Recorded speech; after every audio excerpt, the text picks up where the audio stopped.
kembali lagi ke channel Gria Aji Putra. Kita akan membahas perpecahan Mataram, latar belakangnya, dan perjanjian-perjanjian yang bisa itu membuat suatu wilayah-wilayah tersendiri. Latar belakangnya yaitu Geger Pacinan. Geger Pacinan itu adalah tragedi yang awalnya itu di Batavia pada waktu itu. Di Batavia, Belanda itu kayak terasa tersaingi karena perdagangan yang dilakukan oleh Cina. Nah, itu tersebut dilakukan Belanda dengan membantai seluruh etnis Tionghoa di Batavia. Ya, dan yang selamat itu melarikan diri ke Jawa untuk meminta pertolongan. Ya, dalam buku Babat Tanah Jawi pada masa itu di Keraton Kartasura yang sudah berpindah keratonnya atau estafet daripada Keraton Mataram Islam, itu para ulama-ulama dan para menteri-menteri di Keraton Kartasura itu menyuruh Pakubuwono agar juga menolong pemberontak-pemberontak yang ada di Batavia. Nah, itu langsung disampaikan kepada penyerangan yang dilakukan oleh Mataram Islam dan etnis Tionghoa. Tetapi hal ini bisa dipadamkan oleh VOC. Nah, karena VOC tersebut kuat, akhirnya Pakubuwono kedua itu mundur. Ketika mundur, lah ini masyarakat Jawa dan khususnya etnis Tionghoa merasa kayak dirugikan. Kok raja kok enggak belani rakyatnya? Nah, gitu. Terus akhirnya itu etnis Tionghoa dan Jawa saling mendukung dengan mengangkat Sunan Gerendi atau yang disebut Sunan Kuning. Nah, ini akhirnya memberontak, membendung kekuatan, akhirnya menguasai Keraton Kartasura. Nah, Gubernur VOC pada masa itu dengan Pakubuwono II melarikan diri ke arah timur, yaitu Jawa Timur, tepatnya di Ponorogo. Itu melarikan diri, tepatnya sekarang masih bisa kita kunjungi, yaitu Masjid Tegal Sari. Nah, setelah menunggu momen kita Raja Pakubuwono itu mengumpulkan massa, akhirnya pada tahun itu Raja Pakubuwono II dengan bantuan VOC dapat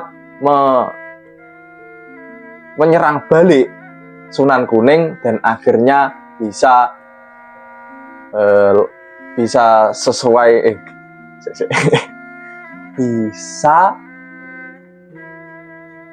bisa menguasai keratonnya kembali. Tetapi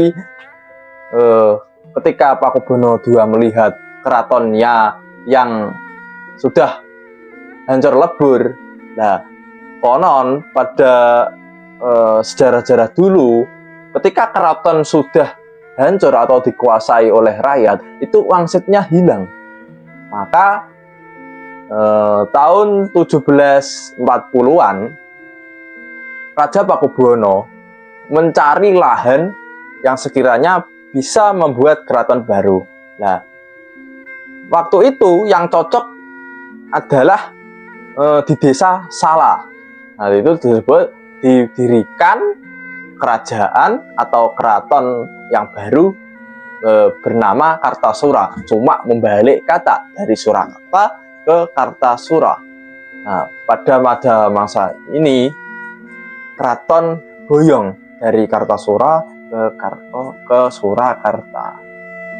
Selanjutnya pada tahun 40-an akhir itu terjadi suksesi raja-raja Jawa yang kedua.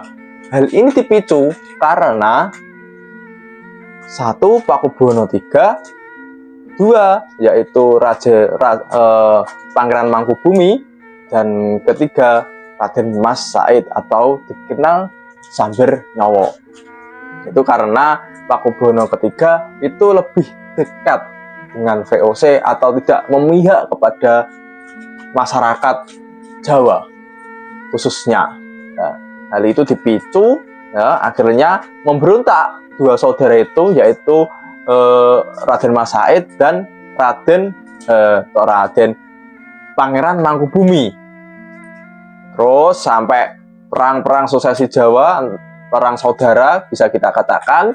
Nah, itu bisa diredam dengan perjanjian Giyanti. Perjanjian Giyanti itu dilakukan pada tahun 1755 di daerah Karanganyar tersebut. Sesuai dengan isi perjanjian Giyanti, maka Mataram Islam itu dipecah menjadi dua, dengan Keraton Yogyakarta atau Kesultanan dengan dipimpin Pangeran Mangkubumi yang nanti bakal menjadi gelar Sultan Hamengkubuwono ke-1.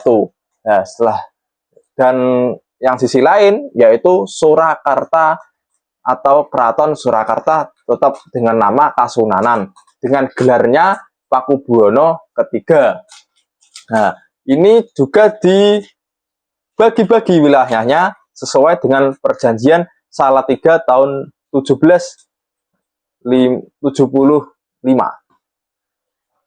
Ini sudah dibagi. Nah, yang Raden Mas Said itu kayak kecewa, kok aku nggak diberi kekuasaan. Akhirnya memberontak lagi kepada tiga, yaitu VOC, Sultan Hamengkubuwono I, dan Sunan Pakubuwono III.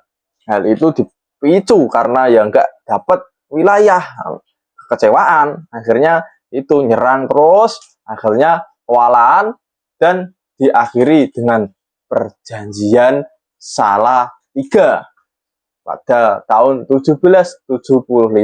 Akhirnya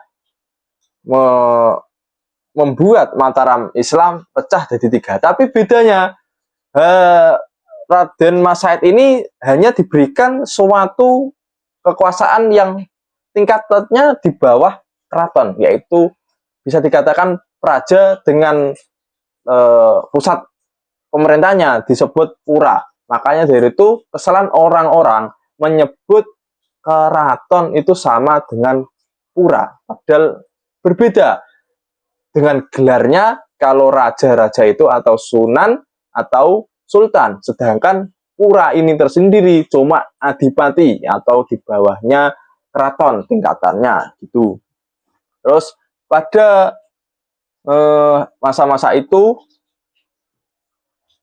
bercoraknya juga beda. Kayak Jogja itu bercorak masih menggunakan adat-adat yang lama, sedangkan Solo itu mengadopsi gaya-gaya modern tanpa meninggalkan ciri khas-ciri khas sebagai orang Jawa khususnya. Selanjutnya ketika Geger Sepei yang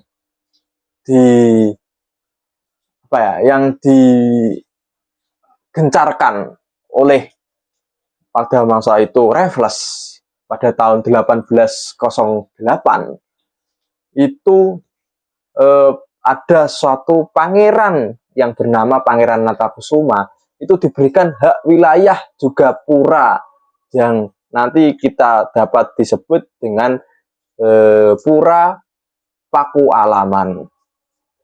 Dalam waktu sekarang, kerajaan-kerajaan tersebut masih bertahan dengan